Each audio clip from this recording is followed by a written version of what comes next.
ಒಂದು ಕಾಲದಲ್ಲಿ ಅಯೋಧ್ಯೆಯ ರಾಜನಾದ ಶ್ರೀರಾಮನು ತನ್ನ ಪತ್ನಿ ಸೀತೆಯೊಂದಿಗೆ ವನವಾಸದಲ್ಲಿದ್ದನು. ವನದಲ್ಲಿದ್ದಾಗ ಲಂಕೆಯ ರಾಜನಾದ ರಾವಣನು ಸೀತೆಯನ್ನು ಅಪಹರಿಸಿ ಲಂಕೆಗೆ ಕರೆದೊಯ್ದನು. ರಾಮನು ತನ್ನ ಪ್ರೀತಿಯ ಪತ್ನಿಯನ್ನು ಮರಳಿ ಪಡೆಯಲು ದೃಢ ನಿರ್ಧಾರ ಮಾಡಿದನು. ರಾಮನು ಸುಗ್ರೀವನ ನೇತೃತ್ವದ ವಾನರ ಸೈನ್ಯದ ಸಹಾಯವನ್ನು ಪಡೆದನು.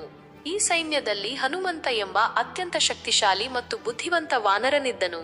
ರಾಮನು ಹನುಮಂತನಿಗೆ ಸೀತೆಯನ್ನು ಹುಡುಕಲು ಮತ್ತು ಅವಳ ಇರುವಿಕೆಯನ್ನು ಪತ್ತೆಹಚ್ಚಲು ಲಂಕೆಗೆ ಹೋಗುವಂತೆ ಕೇಳಿಕೊಳ್ಳುತ್ತಾನೆ ಮತ್ತು ರಾಮನು ಸೀತೆಗೆ ತನ್ನ ಉಂಗುರವನ್ನು ನೀಡಲು ಹೇಳುತ್ತಾನೆ. ಹನುಮಂತನು ಒಂದು ದೊಡ್ಡ ಸಮುದ್ರವನ್ನು ದಾಟಿ ಲಂಕೆಯನ್ನು ತಲುಪಿದನು. ಅಲ್ಲಿ ಅವನು ರಾವಣನ ಅರಮನೆಯ ಅಶೋಕವನದಲ್ಲಿ ದುಃಖಿತಳಾಗಿ ಕುಳಿತಿದ್ದ ಸೀತೆಯನ್ನು ನೋಡಿದನು.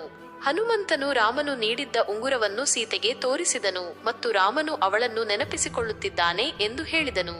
ಸೀತೆಯು ಸಂತೋಷದಿಂದ ರಾಮನ ಗುರುತಿನ ಸಂಕೇತವಾಗಿ ತನ್ನ ಚೂಡಾಮಣಿಯನ್ನು ನೀಡಿದಳು.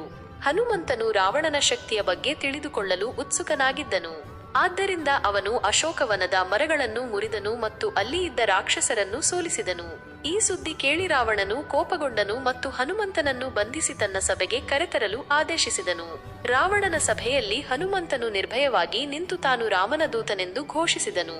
ಅವನು ರಾವಣನಿಗೆ ಸೀತೆಯನ್ನು ಗೌರವದಿಂದ ರಾಮನಿಗೆ ಹಿಂದಿರುಗಿಸುವಂತೆ ಸಲಹೆ ನೀಡಿದನು. ಆದಾಗ್ಯೂ ಅಹಂಕಾರಿ ರಾವಣನು ಹನುಮಂತನ ಮಾತನ್ನು ಕೇಳಲಿಲ್ಲ. ಬದಲಾಗಿ ಅವನು ಹನುಮಂತನನ್ನು ಶಿಕ್ಷಿಸಲು ಆದೇಶಿಸಿದನು. ರಾವಣನ ಆದೇಶದಂತೆ ರಾಕ್ಷಸರು ಹನುಮಂತನ ಬಾಲಕ್ಕೆ ಬೆಂಕಿ ಹಚ್ಚಿದರು. ಆದರೆ ಹನುಮಂತನಿಗೆ ಅದ್ಭುತ ಶಕ್ತಿ ಇತ್ತು. ತನ್ನ ಉರಿಯುತ್ತಿರುವ ಬಾಲದೊಂದಿಗೆ ಅವನು ಲಂಕೆಯ ಒಂದು ಮನೆಯಿಂದ ಇನ್ನೊಂದು ಮನೆಗೆ ಹಾರಲು ಪ್ರಾರಂಭಿಸಿದನು. ಹೀಗೆ ಇಡೀ ಲಂಕಾ ನಗರವು ಬೆಂಕಿಯ ಕೆನ್ನಾಲಿಗೆಗೆ ತುತ್ತಾಯಿತು. ಮನೆಗಳು, ಅರಮನೆಗಳು ಮತ್ತು ಕೋಟೆಗಳು ಎಲ್ಲವೂ ಸುಟ್ಟು ಬೂದಿಯಾದವು.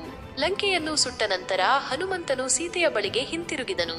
ಅವನು ಅವಳಿಗೆ ಎಲ್ಲಾ ಘಟನೆಗಳ ಬಗ್ಗೆ ವಿವರವಾಗಿ ತಿಳಿಸಿದನು ಮತ್ತು ಅವಳ ಅನುಮತಿ ಪಡೆದು ರಾಮನ ಕಡೆಗೆ ಪ್ರಯಾಣ ಬೆಳೆಸಿದನು. ರಾಮನ ಬಳಿಗೆ ಹಿಂತಿರುಗಿದ ಹನುಮಂತನು ಲಂಕೆಯಲ್ಲಿ ನಡೆದ ಲಂಕಾ ದಹನದ ಸಂಪೂರ್ಣ ಕಥೆಯನ್ನು ಮತ್ತು ಸೀತೆಯೊಂದಿಗಿನ ತನ್ನ ಭೇಟಿಯ ವಿವರಗಳನ್ನು ತಿಳಿಸಿದನು. ಇದು ರಾಮಾಯಣದ ಒಂದು ಪ್ರಮುಖ ಮತ್ತು ರೋಮಾಂಚಕ ಭಾಗದ ಸುಂದರವಾದ ವಿವರಣೆಯಾಗಿದೆ. ಹನುಮಂತನ ಶಕ್ತಿ, ಬುದ್ಧಿವಂತಿಕೆ ಮತ್ತು ರಾಮನ ಮೇಲಿನ ಅವನ ಭಕ್ತಿಯು ಈ ಕಥೆಯಲ್ಲಿ ಸ್ಪಷ್ಟವಾಗಿ ಗೋಚರಿಸುತ್ತದೆ.